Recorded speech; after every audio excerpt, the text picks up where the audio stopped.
One fine afternoon, Alice was in the garden, looking at the flowers. It was a warm day, and she grew sleepy. Suddenly, a rabbit crossed right in front of her eyes. A white rabbit wearing a vest and carrying a watch on a chain. Oh me! Oh my! I'm terribly late! Said the white rabbit as he scurried along. What on earth was happening? Alice jumped up and followed the white rabbit. Mr. Rabbit! Oh, Mr. Rabbit! Wait! Wait! Where are you running to so fast? She chased him all the way into the forest.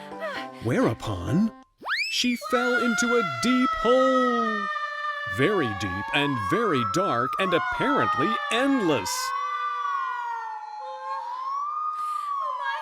I'm going to fall right through to the other side of the earth. Or so she thought. Just then, she landed at the bottom. It was a large room with doors all over. The white rabbit went out one of the doors. When Alice looked through the door, she saw in the distance a fountain in an exquisite garden. Alice tried to follow, but the door was simply too small for her to pass through. Saddened, Alice began to weep. Her tears filled the room and became an ocean. She almost drowned.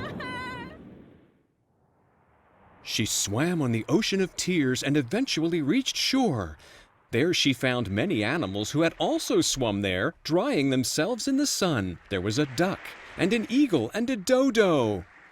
Just then, Alice saw the white rabbit disappear into a mysterious forest. I have to follow that white rabbit! She said, and did so, into the mysterious forest of a mysterious land. She followed the white rabbit all the way back to his home. Oh, my! I've lost my gloves. If I don't hurry, I'll be dreadfully late. The rabbit was agitated indeed. I'll help you look for them. Alice entered the rabbit's home. In the first room she entered, she found a box of cookies marked, "Eat me." It says eat, so I'm going to eat them. And eat them she did. Whereupon, oh dear, Alice began to grow bigger and bigger and bigger. Soon she was so big she couldn't get out of the house. What should I do now? So Alice tried a different cookie. This one made her smaller and smaller and smaller, until at last she was barely 7 centimeters tall.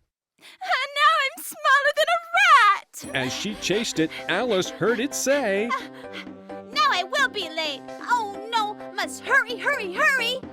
and off it ran, in a very great hurry indeed. Mr. Rabbit! Wait! Where are you going? Where are you going? Alice gave chase, but the 7 centimeter tall girl could hardly catch up. Eventually, she became lost in the mysterious forest, and she so wanted to return to that beautiful garden. Suddenly, she heard someone singing a strange song.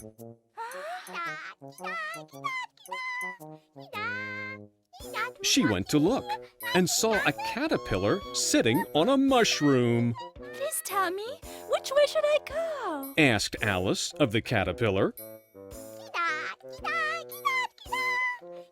The caterpillar made no answer, but merely continued to talk nonsense. Then it said something important. Eat the right side, you'll grow taller. Eat the opposite side, you'll grow shorter.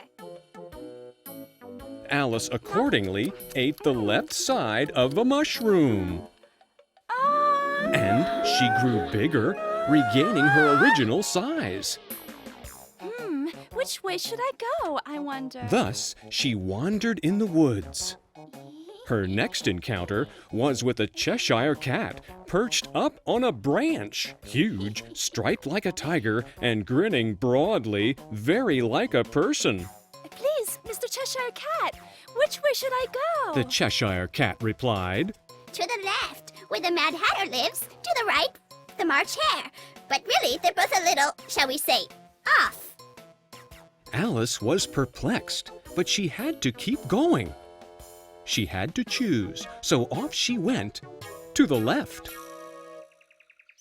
In the Mad Hatter's garden, there was a large tree beneath which the Mad Hatter and the March Hare were having a tea party. Seated between them was a dormouse.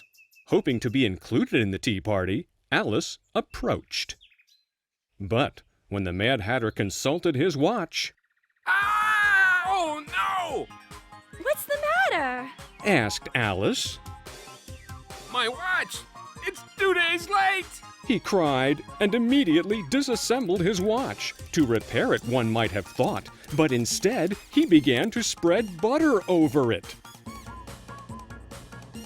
He also tried to cram the dormouse into the teapot. Mad indeed was the Hatter. Ah! This is insane! I've had enough of this completely mad tea party! I can't stand this! And off went Alice once again to find the beautiful garden. In the forest, she came across a tree with a strange door in it. She entered, and there, in front of her eyes, that exquisite garden, the spectacular fountain, the many splendid flowers, truly a magnificent garden. She saw 3 playing cards, the gardeners, mightily busy painting white roses red. We planted white roses instead of red by mistake. If the queen finds out, we'll be in terrible trouble. Just then, up came a grand procession of card soldiers escorting the queen. Gazing at the roses, she realized that they were originally white. Those 3 gardeners, off with their heads! In this land, anything the queen disliked was a capital offense. Then the queen noticed Alice. Little girl, can you play croquet? Why, yes, I can, Your Majesty. Alice's reply was properly polite. If she offended the queen, who knows what might happen? In fact, this was Alice's first game of croquet, and she played poorly. Understandable, since the mallets were flamingos and the balls hedgehogs. Everyone tried their hardest to please the queen. If she was displeased in the slightest, it was off with his head. Soon she tired of croquet. Time for the trial! The defendant is Alice! Said the Queen of Hearts. Alice was shocked. But I haven't done anything wrong. Said Alice, but no one listened to her. It was that Alice who ate my tarts. No question at all. I don't know anything about it. Why, this card is a fraud. What are you saying? Off with her head and be quick about it. Cried the Queen of Hearts. The card soldiers rushed at Alice, trying to catch her. Their numbers were many, their faces fierce. Alice ran for her life. She ate the last bite of mushroom, whereupon Alice grew gigantic. They were all shocked. I'm not afraid of you. You're nothing but a pack of cards. Alice was now so huge she knocked them all flat, one or more at a time. But suddenly Alice began to shrink again, until soon she was the same little girl she had been moments earlier. Now catch that girl and behead her! The Queen of Hearts and the hordes of spear-carrying card soldiers charged after Alice. Alice ran for her life, but finally, they had her surrounded at last. She was done for. And so it seemed. And then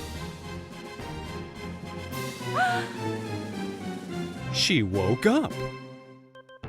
Alice had fallen asleep in her own garden. Her elder sister was calling out, "It's tea time!" And that was the end of Alice's adventures in Wonderland.